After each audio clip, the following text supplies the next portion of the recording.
Join us on a fascinating journey through history as we explore the Salt Lake City Cemetery in search of the final resting places of some of the most famous celebrities. From influential leaders to renowned artists, this video uncovers the stories and legacies of those who now rest in this historic cemetery. Discover the hidden gems and pay tribute to these iconic figures.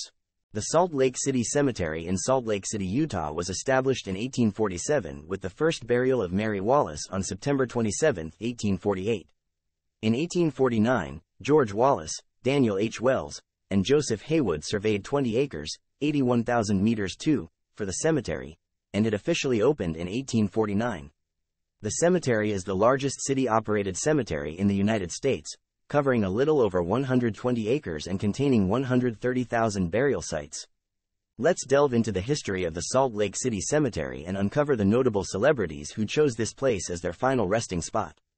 We start with Jane Manning James, 1813 to 1908, first black woman and Mormon pioneer. Jane Manning James was born into a free black family in Connecticut in 1822. She joined the church in 1841 and was active in the faith until her death in 1908. During her nearly 7 decades of church membership, Jane lived in the homes of Joseph Smith and Brigham Young, survived the 1850 cricket crisis, and she also raised 10 children, helped her neighbors through difficult times. In the spring of 1846, in her own words said, "I left Nauvoo to come to this great and glorious valley." Larry H. Miller, professional basketball team owner.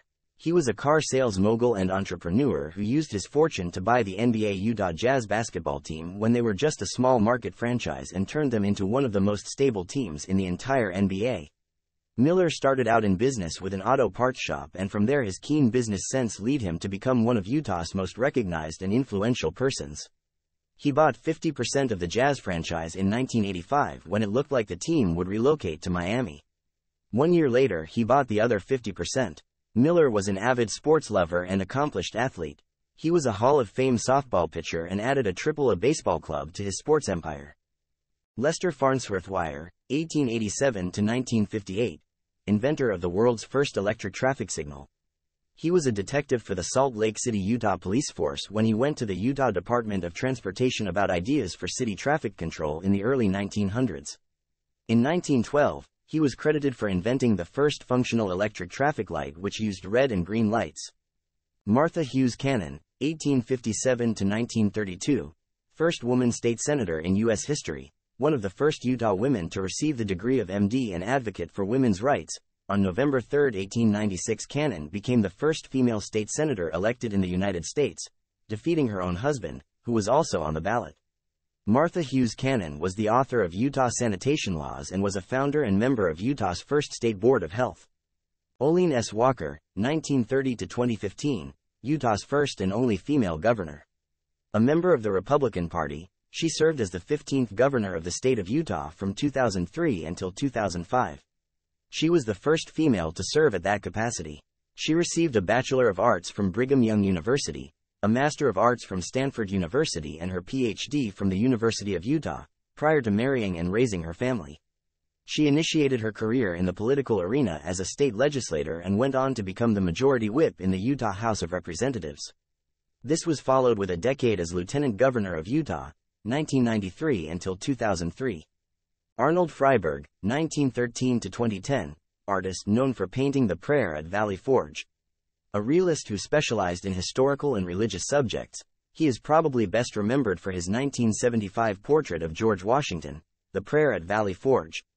Raised in Arizona from age 3, he was employed as a sign painter in his teens and then trained at the Chicago Academy of Fine Arts. Moving to New York City in 1940, he studied at the Grand Central School of Art, where his fellow students included Norman Rockwell. Director Cecil B. DeMille commissioned him to create 15 pre-visualization paintings, upon which he based the production design for his film, The Ten Commandments, 1956. When called upon to portray George Washington at Valley Forge, he studied the general's uniform at the Smithsonian. Today the now classic, The Prayer at Valley Forge, hangs at Mount Vernon. Lily E. Gray, 1881 to 1958, victim of the Beast 666.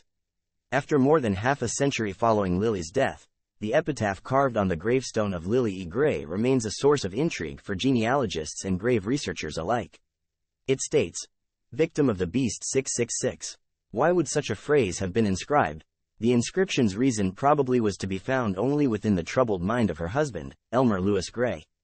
He was known to have had a few mental quirks.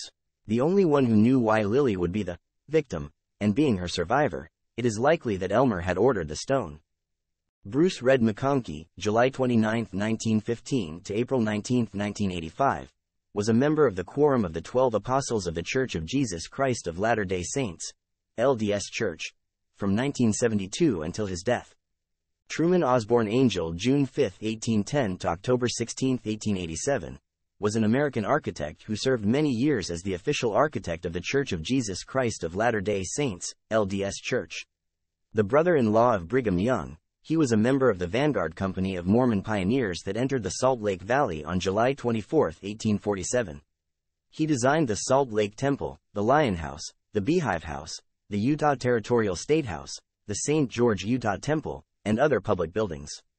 Angell's modifications to the Salt Lake Tabernacle are credited with perfecting the acoustics for which the building is famous. The following were presidents of the Church of Jesus Christ of Latter-day Saints that are buried in the Salt Lake Cemetery: John Taylor, Wilford Woodruff, Joseph F. Smith, Eber J. Grant, George Albert Smith, David O. McKay, Joseph Fielding Smith, Harold B. Lee, Spencer W. Kimball, Howard W. Hunter, Gordon B. Hinckley, Thomas S. Monson. The Salt Lake City Cemetery is located between N and U Streets and 4th Avenue and 11th Avenue and contains approximately 122 acres with 9.5 miles of roads. The cemetery is laid out in plats. A plat is an area of land that was developed at a specific time. Plats are divided into lots. A lot contains 10 graves. On the sexton's records, each person is recorded in 4 different areas. There is a location on record for each person buried in the Salt Lake City Cemetery. There are 130,000 burial sites in the Salt Lake City Cemetery with just over 125,000 buried currently. In conclusion, we've uncovered the hidden gems of the Salt Lake City Cemetery, shedding light on the famous celebrities who found their eternal peace here. If you enjoyed this journey through history, make sure to check out our other videos. Don't forget to share your thoughts in the comments below.